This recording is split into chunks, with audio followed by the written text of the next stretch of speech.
El rastrillo. Durante el verano de 2003, los eventos en el noreste de los Estados Unidos que involucraron a una extraña criatura parecida a un humano, despertaron un breve interés en los medios locales antes de que se promulgara un aparente apagón. Poca o ninguna información quedó intacta, ya que la mayoría de las cuentas escritas y en línea de la criatura fueron destruidas misteriosamente. Centrado principalmente en el estado rural de Nueva York y una vez encontrado en Idaho, los testigos autoproclamados contaron historias de sus encuentros con una criatura de origen desconocido. Las emociones iban desde niveles extremadamente traumáticos de miedo e incomodidad hasta una sensación casi infantil de alegría y curiosidad. Si bien sus versiones publicadas ya no están registradas, los recuerdos se mantuvieron poderosos. Varias de las partes involucradas comenzaron a buscar respuestas ese año. A principios de 2006, la colaboración había acumulado casi 2 docenas de documentos que datan entre el siglo XII y la actualidad, que abarcan 4 continentes. En casi todos los casos, las historias eran idénticas. He estado en contacto con un miembro de este grupo y pude obtener algunos extractos de su próximo libro. Una nota suicida. 1964. Mientras me preparo para quitarme la vida, siento que es necesario aliviar cualquier culpa o dolor que haya introducido a través de este acto. No es culpa de nadie más que de él. Por una vez me desperté y sentí su presencia. Y una vez que me desperté y vi su forma. Una vez más me desperté y escuché su voz, y lo miré a los ojos. No puedo dormir sin temor a lo que podría experimentar al despertar. No puedo despertar nunca. Adiós. En la misma caja de madera se encontraron 2 sobres vacíos dirigidos a William y Rose, y una carta personal suelta sin sobre. Querida Linnie, he orado por ti. Dijo tu nombre. A Journal Entry, traducido del español. 1880. He experimentado el mayor terror. He experimentado el mayor terror. He experimentado el mayor terror. Veo sus ojos cuando cierro los míos. Son huecos. Negros. Me vieron y me traspasaron. Su mano mojada. Lo haré. No dormir. Su voz, texto ininteligible. Bitácora de un marinero. 1691. Vino a mí mientras dormía. Desde el pie de mi cama sentí una sensación. Se llevó todo. Debemos regresar a Inglaterra. No volveremos aquí de nuevo a pedido del libertino. De un testigo.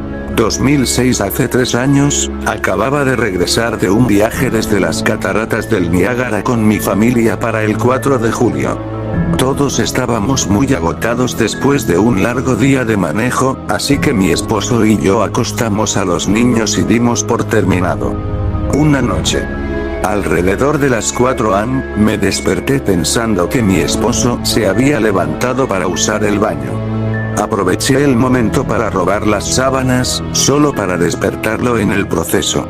Me disculpé y le dije que pensaba que se había levantado de la cama. Cuando se giró para mirarme, jadeó y levantó los pies del borde de la cama tan rápido que su rodilla casi me tira fuera de la cama. Luego me agarró y no dijo nada. Después de adaptarme a la oscuridad durante medio segundo, pude ver qué causó la extraña reacción. A los pies de la cama, sentado y de espaldas a nosotros, había lo que parecía ser un hombre desnudo, o una especie de perro grande y sin pelo.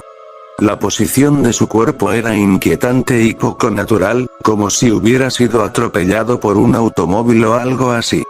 Por alguna razón, no me asusté instantáneamente, sino que me preocupé más por su estado. En este punto yo estaba un poco bajo la suposición de que se suponía que debíamos ayudarlo. Mi marido miraba por encima de su brazo y rodilla, en posición fetal, mirándome de vez en cuando antes de volver a la criatura.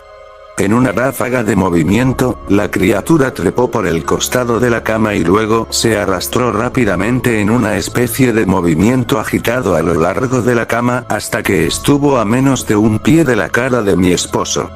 La criatura estuvo completamente en silencio durante unos 30 segundos, o probablemente más, cerca de 5 Mi esposo arrojó su automóvil a un lago esa noche, mientras llevaba a toda prisa a nuestra hija al hospital. No sobrevivieron. Al ser un pueblo pequeño, las noticias se difundieron bastante rápido. La policía ayudó al principio, y el periódico local también se interesó mucho.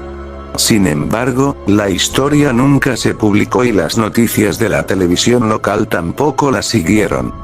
Durante varios meses, mi hijo Justin y yo nos quedamos en un hotel cerca de la casa de mis padres. Después de que decidimos regresar a casa, comencé a buscar respuestas yo mismo. Eventualmente localicé a un hombre en el pueblo de al lado que tenía una historia similar. Nos pusimos en contacto y empezamos a hablar de nuestras experiencias. Sabía de otras 2 personas en Nueva York que habían visto a la criatura a la que ahora nos referimos como rastrillo. A los 4 nos tomó cerca de 2 años completos de búsqueda en internet y escribir cartas para llegar a una pequeña colección de lo que creemos que son las cuentas de Rake. Ninguno de ellos dio detalles, historial o seguimiento. Un diario tenía una entrada que involucraba a la criatura en sus primeras 3 páginas y nunca más la volvió a mencionar. El registro de un barco no explicaba nada del encuentro, solo decía que Rastrillo les dijo que se fueran. Esa fue la última entrada en el registro. Sin embargo, hubo muchos casos en los que la visita de la criatura fue una de una serie de visitas con la misma persona. Varias personas también mencionaron que les hablaron, incluida mi hija. Esto nos llevó a preguntarnos si Rake nos había visitado a alguno de nosotros antes de nuestro último encuentro. Instalé una grabadora digital cerca de mi cama y la dejé funcionando toda la noche, todas las noches, durante 2 semanas. Escaneaba tediosamente a través de los sonidos de mí rodando en mi cama todos los días cuando me despertaba. Al final de la segunda semana, estaba bastante acostumbrado al sonido ocasional del sueño mientras desenfocaba la grabación a 8 veces la velocidad normal. Esto todavía tomó casi 1 hora todos los días. El primer día de la tercera semana, me pareció escuchar algo diferente. Lo que encontré fue una voz chillona. Era el rastrillo. No puedo escucharlo lo suficiente como para comenzar a transcribirlo. Todavía no he dejado que nadie lo escuche. Todo lo que sé es que lo he escuchado antes, y ahora creo que habló cuando estaba sentado frente a mi esposo. No recuerdo haber escuchado nada en ese momento, pero por alguna razón, la voz en la grabadora me devuelve inmediatamente a ese momento. Los pensamientos que deben haber pasado por la cabeza de mi hija me hacen sentir muy molesto. No he visto al rastrillo desde que arruinó mi vida, pero sé que ha estado en mi habitación mientras dormía. Sé y temo que una noche me despertaré y lo veré mirándome.